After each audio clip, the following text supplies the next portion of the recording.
In dobrodošli na današnji novinarski konferenci po 168. seji vlade.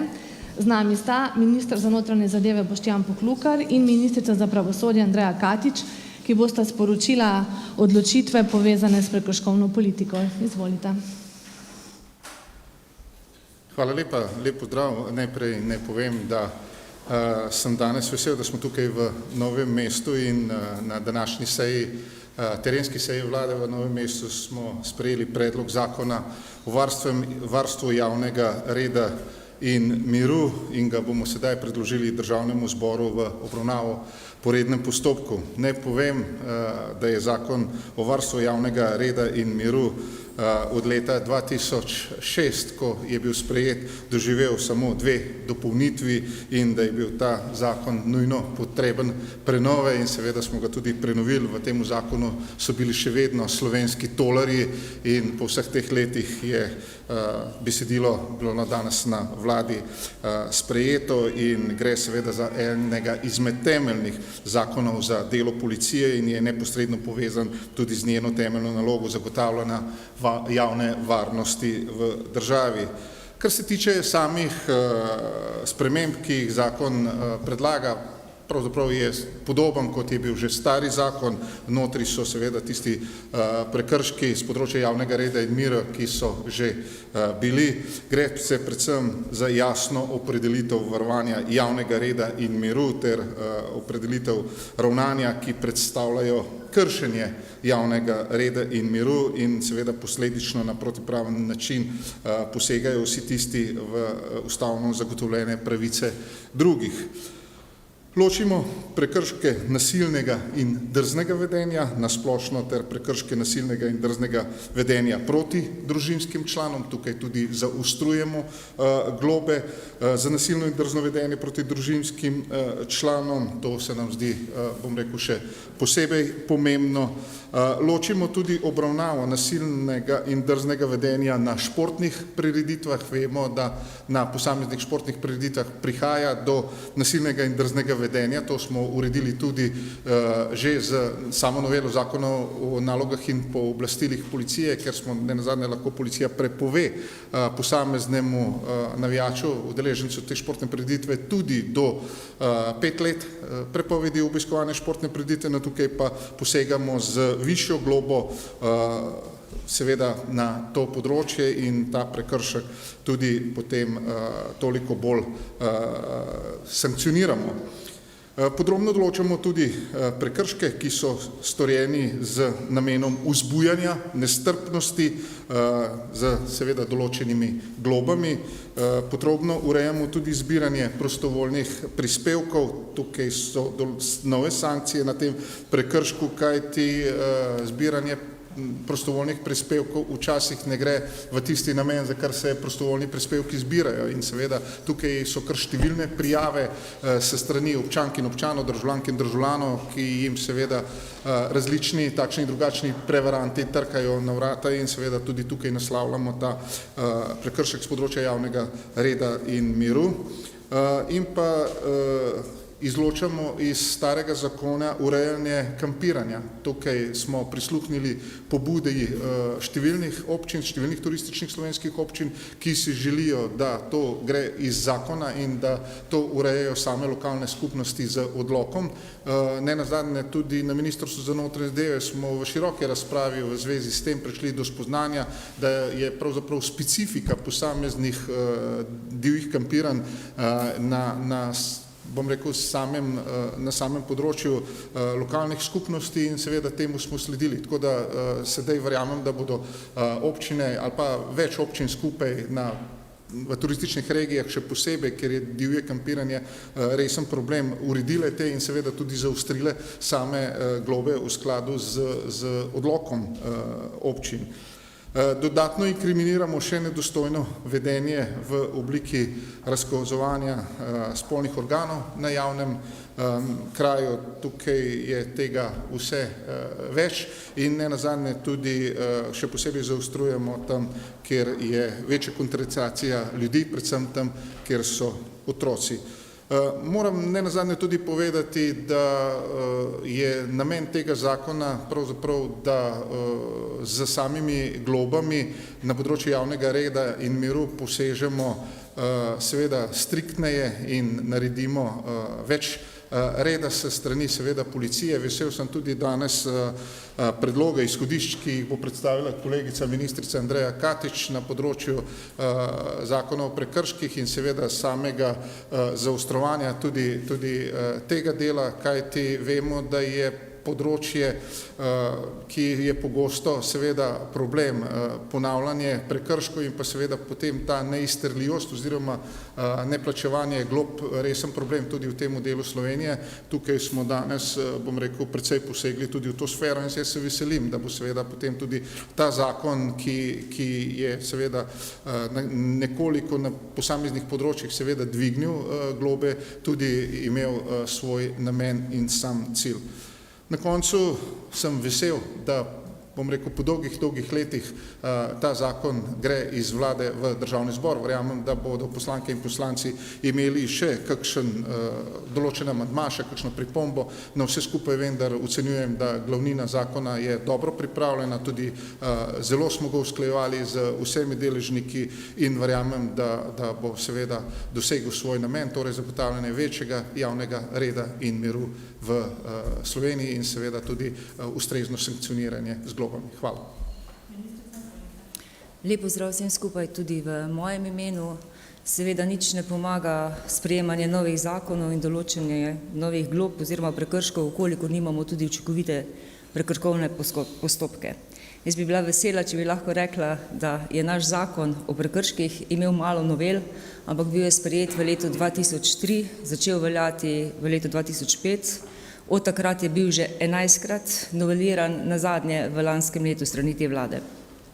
Danes je debata tekla predvsem o tem, da je vlada potrdila predlagana izhodišča, ki bi jih lahko strnila v troje, na kakšen način narediti novelo, da bodo hitrejši in učinkovitejši prekrškovni postopki, predvsem na dveh področjih, to je na zakonodaji oziroma v cestnem prometu in drugo, kar pa se zadeva tudi to regijo, da bo tudi učinkovito izvajanje v praksi. Predvsem smo danes obravnavali dva instituta, to je delo v splošno korist in nadomestni zapor, kajti prav iz tega področja župani opozarjajo, da je veliko število glob izrečeno posameznikom, vendar potem jim ni kaj vzeti in tudi v bistvu so sankcije neučinkovite. Že sedaj zakon predvideva, da vekolikor za tiste globe, ki so določene v višini nad 300 evrov, se nabere teh glob v višini nad 1000 evrov, pristojen organ, to je FURS, sproži postopek in sodišče potem lahko izreče delo v splošno korist. Mi smo pri svojem delu ugotovili, da je veliko tega potem izrabljenega v praksi in smo že načrtovali spremembe, da se ne v tistih primerih, kjer se izkorišča delo v splošno korist, kjer potem storilec noče sodelovati ali ne pride ali zavrača delo in podobno, izreče nadomestni zapor. Danes smo obravnavali tudi to, da enostavno pogledamo, kje je možno v primerih ponavljajočih se glob, ki se jih nabralo res zelo veliko, izreči kar nadomestni zapor. Zdaj novela bo pripravljena v relativno kratkem času. Mi imamo že besedilo členov pripravljeno v okviru delovne skupine, tako da verjamem, da bo vlada v mesecu ali dveh to novelo potem tudi potrdila in poslala v parlament. Hvala. Sledijo novinarska vprašanja, izvolite. Dam prednost še kdo drug prej, ker jaz nimam prav na obisk, ampak glede zaporov do Brune. Ima kdo mogoče na temo obiska? Ne, izvoli. Zanima me, kako je zdaj s postopki za pridobivanje uporabnega dovoljenja za zapor v Dobrunjah?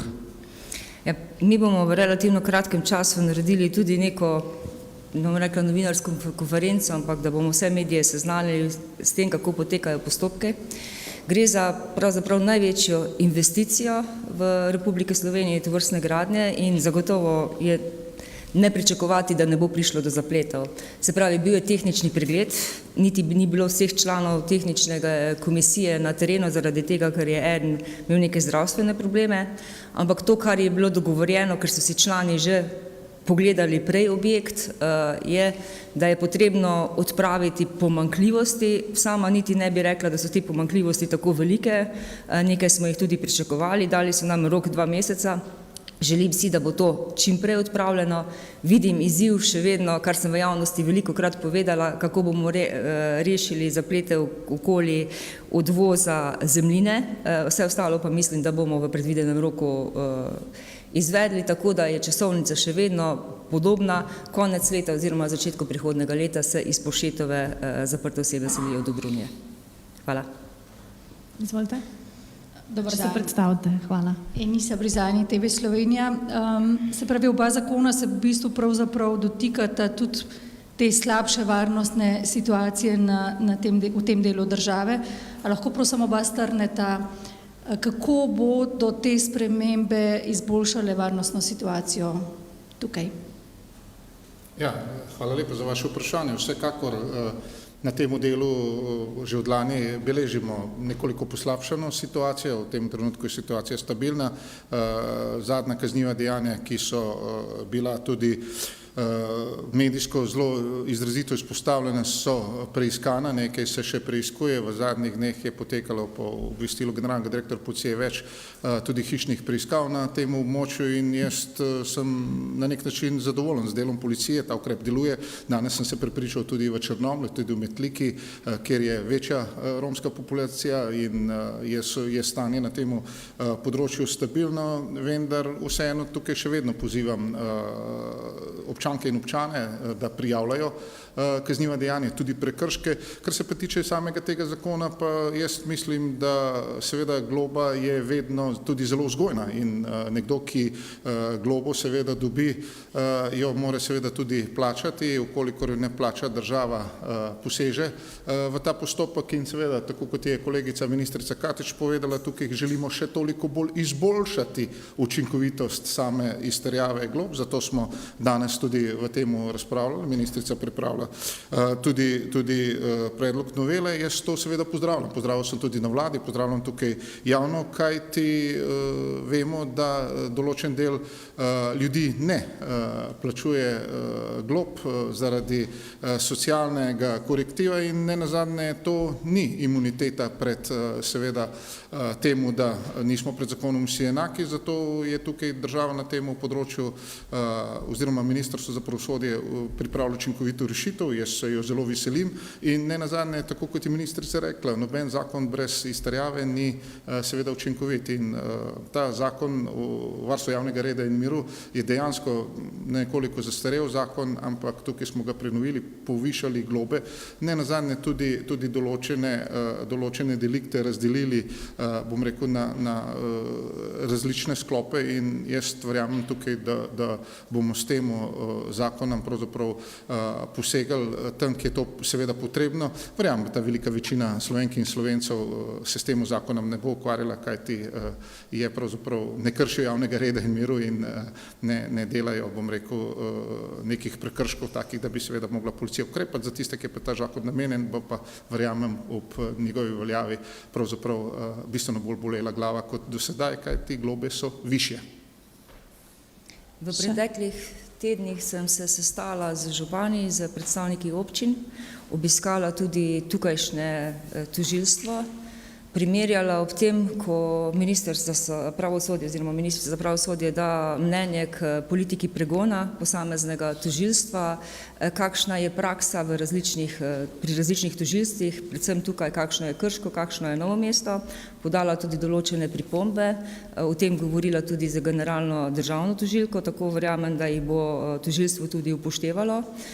Govorili smo o tem, kako potem sodstvo izvaja svoje naloge, spoštujem njihovo neodvisnost, predvsem me je zanimalo, če kjerkoli vidijo kakršnekoli anomalije v zakonih. Največjo dodano vrednost pa vidim ob tem, da je vlada danes potrdila to, da gremo v novelo zakona o prekrških, tudi na ta način, da pogledamo, kje vse institucije ne izvajajo dovolj dosledno že obstoječe zakonodaje in predvsem tem, da se spremenijo določila, kar se tiče izvajanja dela v splošno korist ter tudi nadomestnega zapora. Se pravi, Iz današnje seje vlade lahko gre vsem prekrškarjem v bistvu sporočilo, da vekolikor bodo ponavljali prekrške, tudi misleč, da jim ni kaj zavzeti, ker pač nimajo prihodkov ali prihrankov, bodo zaradi tega šli ali na delo v splošni korist, predvsem pa najverjetneje v zapor. Še kdo? Ja, Esta? Ja, pa menite, da bodo že tako obremenjene kapacitete v zaporih zmogle te dodatne, recimo zaradi tega, da bi se nakopičene neplačane globe potem spremenile v nadomestni zapor? V preteklosti so že bili tovrstni postopki in tudi tujina pokaže, da potem se hitro najdejo sredstva, da se te globe tudi poplačajo, predvsem pa, da se ne izvršujejo novi prekrški. Hvala.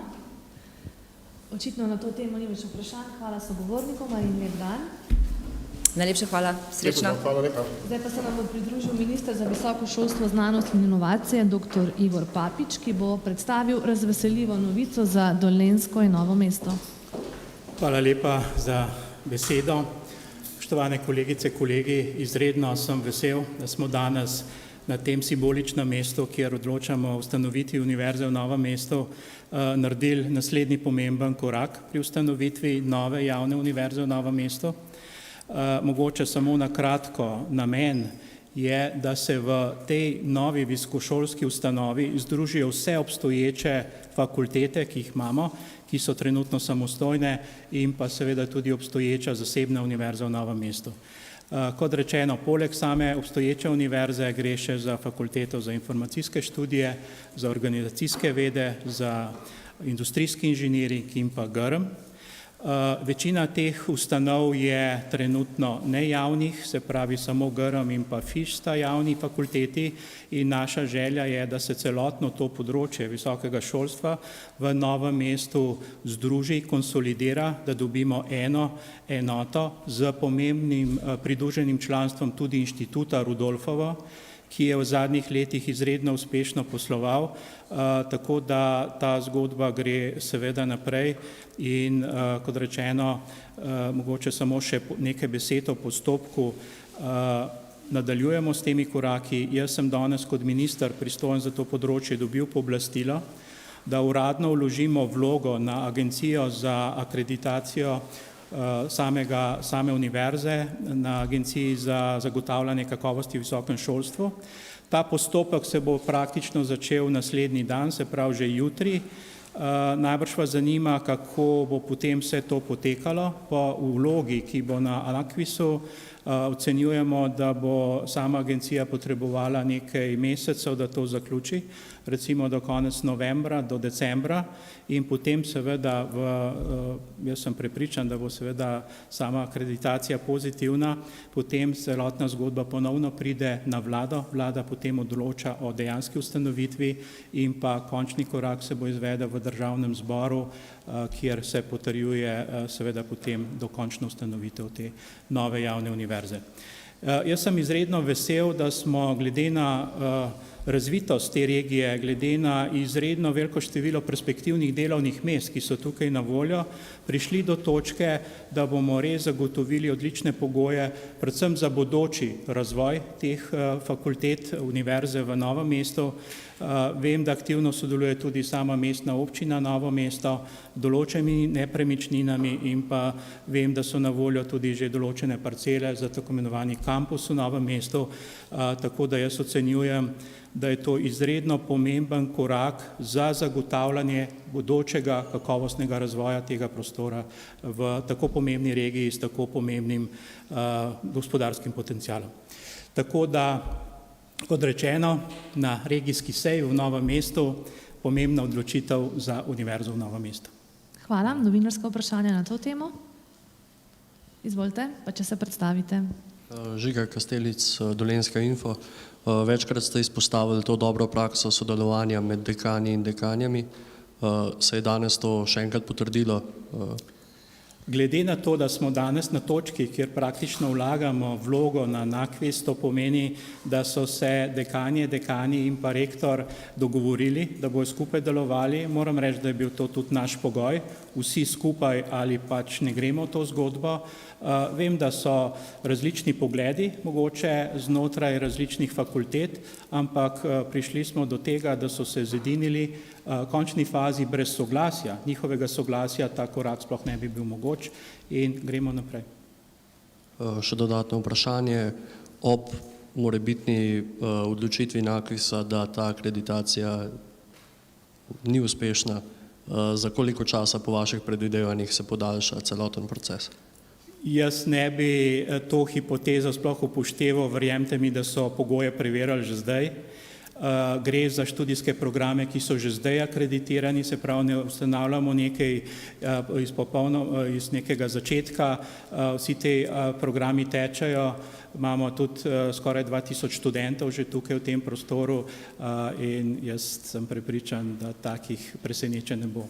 Gotovo, če bo pa potrebno nekako dopolniti vlogo, potem se bo pa ta postopek zavlekel. Je pa dejstvo, dokler ne dobimo mi soglasja NAKVIS-a, pač ne moramo nadaljevati s postopki tako na vladi in pa seveda pol tudi v državnem zboru.